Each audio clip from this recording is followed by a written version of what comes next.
Emily Blair, and I'm here to persuade you and let you know the dangers of keeping exotic animals.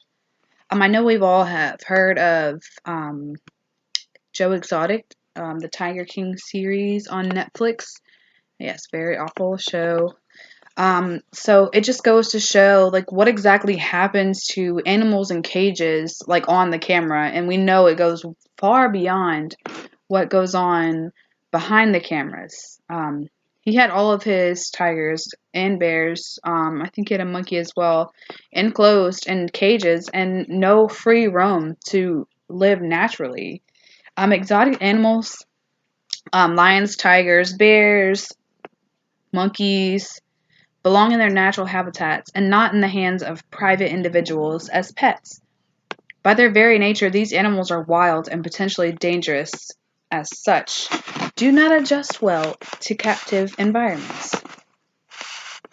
Because the majority of states do not keep accurate records of exotic animals entering in the state, it is impossible to determine exactly how many exotic animals are privately held as pets, but the number is estimated to be quite high. An estimated 5,000 tigers alone are held by private individuals. Exotic animals do not make good companions. They require special care, housing, diet, and maintenance that the average person cannot provide. When in the hands of private individuals, the animals suffer due to poor care. They also pose safety and health risk to their owners and any persons coming in contact with them. Individuals possessing exotic animals often attempt to change the nature of animals rather than the nature of the care provided. Such tactics include confinement in small, barren enclosures, chaining, beating, or caging, and they also declaw and remove their teeth. If and when the individual realizes he or she can no longer care for the exotic pet, he or she usually turns to the zoo, other institutions such as sanctuaries, to relieve him or her of their responsibility. However, all the zoos and accredited institutions could not possibly accommodate the number of unwanted exotic animals. Consequently, the majority of these animals are euthanized, abandoned, or doomed to live in deplorable conditions. Every year, a variety of sources provide millions of animals to exotic pet trade. Animals are captured from their native habitats and transported to various countries to be sold as pets. Others are surplus animals from zoos or their offspring. Backyard breeders also supply exotic animals. It is absurdly easy to obtain an exotic pet. More than 1,000 internet sites offer to sell, give care advice, and provide chat rooms where buyers and sellers can haggle over price. Helping to felicitate the exotic pet trade is the Animal Finder's Guide, which carries ads from dealers, private parties, breeders, ranchers, and zoos offering large cats, monkeys, and other exotic animals for sale. The sellers of these animals, however, make no mention of the state or local laws regulating private possessions of exotics, or of the dangers, difficulties, physiological needs of the animals they peddle. The suffering of the animals in the hands of unqualified and hapless buyers appear to be of no concern to the lucrative exotic pet trade. Exotic animals are inherently dangerous to the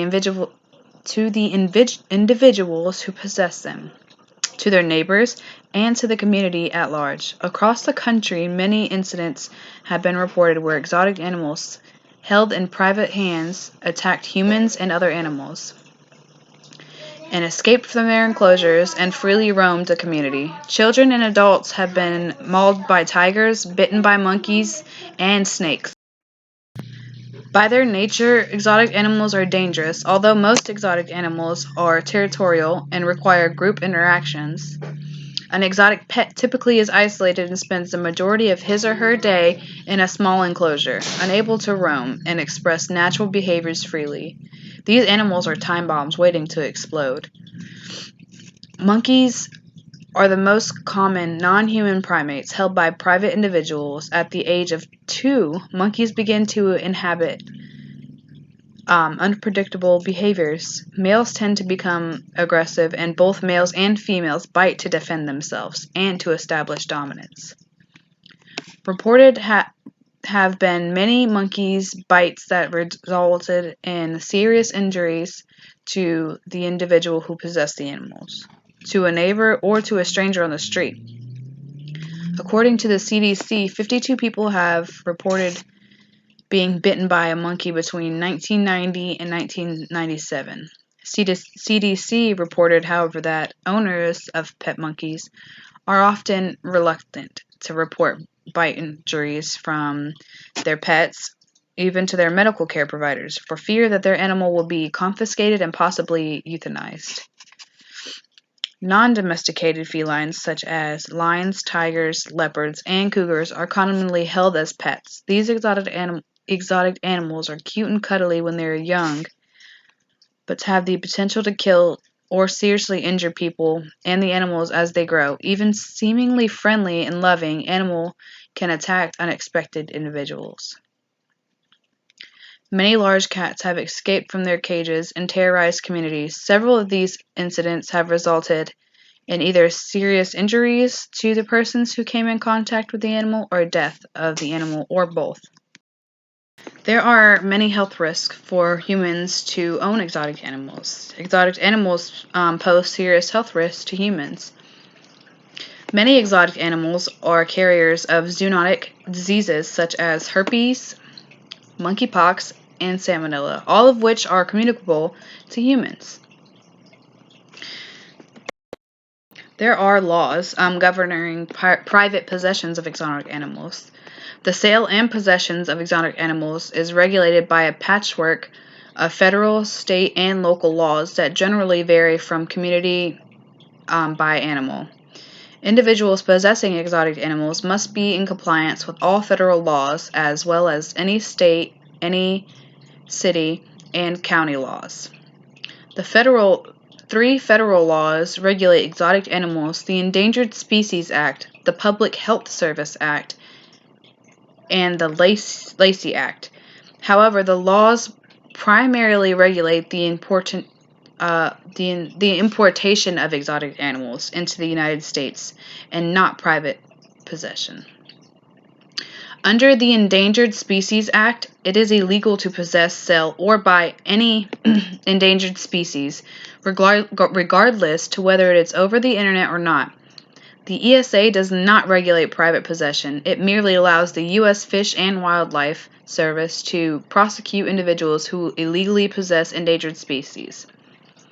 It should be noted that generic tigers are not considered endangered and, as such, can be legally bred and possessed. The Public Health Service Act prohibits the importation of non-human primates, and their offsprings into the United States after October 1975 for any use other than scientific, educational, or exhibition purposes. The Lacey Act allows the U.S. government to prosecute persons in possession of any animal illegally obtained in a foreign country or another state.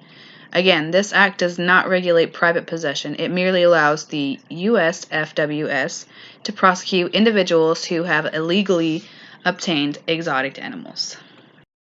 If my speech has persuade you to feel like you need to help out, or if you see something going on and you feel the need to want to do something and you don't know what to do, you can do several things to help stop private possessions of exotic animals. For the animals' sake and for your health and safety, please do not buy exotic animals as pets.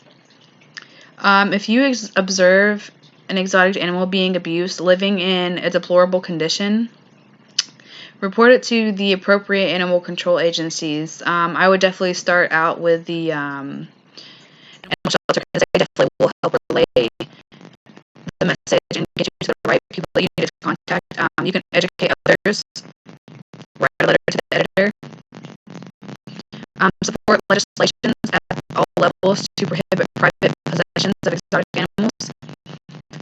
You can find out how your state, city, and county regulates private possession of exotic animals. And if your state, city, or county does not prohibit private possession, contact your state senator and representative or your city and county council members and urge them to introduce legislation banning possession of exotic animals. That was my speech about owning exotic animals.